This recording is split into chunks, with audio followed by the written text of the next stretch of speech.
Ya, kembali lagi pemirsa di Apa Kabar Indonesia Pagi, dan sebelum kita melanjutkan perbincangan bersama dengan Mbak Putu dan juga Mas Leo, kita ingin tahu dulu mengupdate informasi dari Malang bersama rekan kami, ada Edi Cahyono di sana.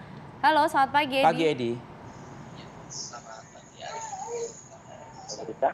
Ya, Edi, ini informasinya ada di lokasi sekitar panti ya. Edi, bisa digambarkan aktivitas panti di sana sebenarnya seperti apa sih kalau dari pantauan Anda? Ya, memang benar saat ini saya berada di Panti Asuhan Yatim Piatu dan Duafa Asitiki Asyuhada di Kecamatan Belimbing, Kota Malang, di mana dapat saya gambarkan memang Panti Asuhan Asitiki ini ada dua tempat asrama, ada asrama putri dan ada asrama untuk laki-laki. Dan untuk asrama putri memang ini berada di tak jauh dari lingkungan warga, dan sekarang ini panti juga dihuni oleh total ada 32 anak asuh, di mana untuk anak asuh perempuan saat ini berjumlah 15 orang dan 17 lainnya anak asuh laki-laki. Dan dapat kami gambarkan bahwa memang sejak tadi pagi saya berada di sekitar lokasi Panti Asitiki ini, memang aktivitas anak-anak seperti biasa. Pagi mereka mempersiapkan sekolah dan berangkat ke sekolah masing-masing, dan untuk setelah pulang sekolah mereka juga mengikuti kegiatan panti asuhan seperti mengaji dan lain sebagainya, atau kegiatan keagamaan. Begitu, Arif. Ya, Edi, mungkin diperjelas, dipertegas juga informasi ini. Korban adalah penghuni panti. Nah, bagaimana dengan status para tersangka juga ya? Ada kaitannya juga kah dengan panti yang Anda maksud barusan? Iya, kemarin kita sempat konfirmasi ke pihak panti asuhan bahwa memang korban ini dikenal sebagai anak yang sopan, anak yang mudah bergaul, dan memang para pelaku ini diketahui bukan dari kalangan anak-anak panti, melainkan dari anak-anak di sekitar lingkungan yang jaraknya sekitar 2 hingga 3 kilometer dari panti asuhan Asitiki ini. Jadi entah seperti apa pergaulan antara korban dengan para pelaku persekusi dan persetubuhan ini terjadi. Yang jelas pihak panti asuhan kemarin mengatakan bahwa ada aturan yang jelas yang diberlakukan kepada anak-anak asuh, mulai jam berangkat hingga pulang harus sesuai dengan tepat waktu, harus ada laporan, begitu kata salah satu pengurus di Panti Asitiki ini. Fadil. Edi, sudahkah ada pernyataan yang disampaikan dari pihak panti atas kasus ini? Ya, pihak panti sendiri kemarin sempat mengatakan bahwa korban setelah mengalami peristiwa persekusi dan persetubuhan pada hari Kamis lalu, dan pada hari Jumat sudah dilaporkan oleh pihak keluarga dan didampingi oleh pihak lainnya.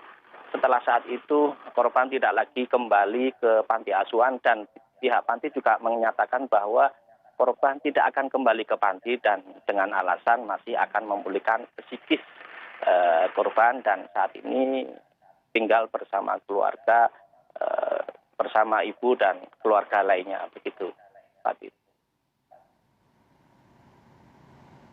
Anda tinggal di Yayasan Panti Asitiki Asyuhada ini sudah sekitar 5 tahun, sejak kelas 2 SD.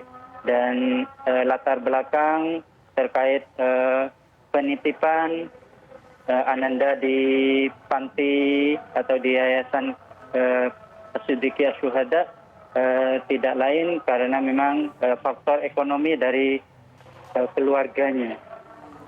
Lalu apakah orang tuanya juga sering mendatangi anak ini di panti asuhan? Sering, Ibu. Kesehariannya bagaimana, Pak? Kenapa bisa bertemu dengan orang di luar panti asuhan? Terkait dengan keseharian Ananda di sini, Ananda dikenal sebagai santri atau anak yang baik, sopan, juga ramah kepada siapa saja, kepada teman-temannya juga.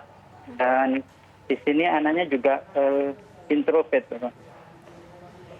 Iya, lalu bagaimana dengan kondisi anak ini saat ini dan bagaimana juga dengan proses pemulihannya terhadap mentalnya?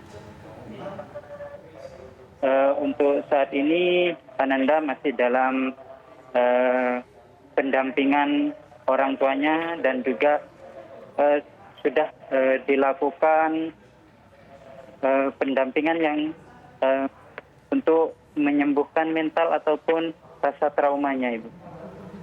Pak Muniri, kami ingin tahu ini kalau untuk TKP ini memang dekat dengan lokasi panti asuhan atau sulit dijangkau, Pak? Untuk TKP-nya lumayan dekat, Pak. Oke, jaraknya kurang lebih berapa kilometer mungkin? Insya Allah itu 2 kilo, kurang lebihnya 2 kilo. Artinya anak ini sering izin untuk pergi ke suatu tempat atau pergi saja tanpa ada izin atau seperti apa, Pak Muniri?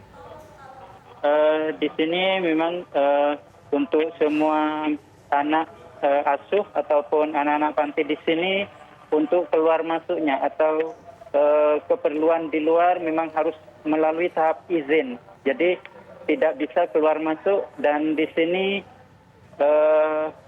penjagaan atau controllingnya sudah dilakukan seketat mungkin untuk menghindari hal-hal yang tidak diinginkan dan juga setiap kali izin ataupun pamit keluar harus melalui pelaporan kepada pengasuh masing-masing. Ya, Baik. terima kasih Edi Cahyono, kontributor kami di Malang, dan tadi juga ada pernyataan yang disampaikan oleh pengurus ya dari panti asuhan setempat. Saya ingin langsung ke Mas Leo Angga Permana, kuasa hukum dari korban. Mas Leo, oke, Mas, korban sepertinya sudah tertangani dengan baik. Kita mungkin fokus juga ke para pelakunya ini ya, Mas Leo. Mas Leo, pelaku ini ada kaitan dengan... Sebentar Mas Arif, kalau boleh saya sampaikan, apa yang disampaikan oleh pengasuh pondok termasuk humas Pak Muniri tersebut itu sangat berbeda dengan fakta dan kejadian yang terjadi hari ini. Tidak ada tanggung jawab rasa panti terhadap korban. Ketika korban setelah dilakukan persekusi itu dibawa oleh salah satu pelaku juga kembali lagi ke panti. Tetapi para pengasuh tidak tahu kenapa. Dan lucunya ada kata-kata bahwa yang mengantarkan pelaku ini menyatakan bahwa korban ini jatuh. Tetapi pun tidak ada pengobatan, upaya pengobatan yang dilakukan oleh panti.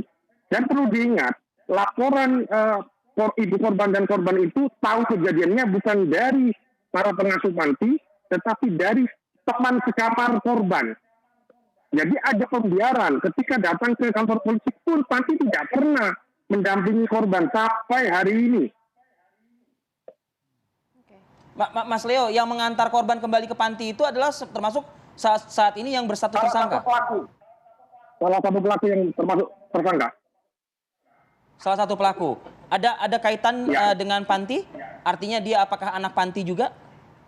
Ya, jadi semua pelaku ini adalah bukan anak panti, merupakan teman bermain dari korban di ruang lingkup dekat panti tersebut, Mas Arif.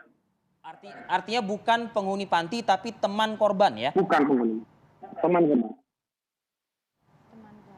Oke, mungkin dari informasi yang disampaikan Mas Leo, Mbak Putu, Iya. ini bagaimana sih sebenarnya pengawasan yang dilakukan panti? Meskipun tadi katanya Mas juga ada perbedaan pernyataan dari pihak panti dengan apa yang disampaikan oleh korban, Mbak Putu. Sebenarnya pengawasannya seperti apa, tapi nanti bisa dijelaskan lebih lengkapnya Mbak Putu usai jeda, karena kita harus jeda terlebih dahulu. Pemirsa, sesaat lagi kami masih akan kembali hadir untuk Anda.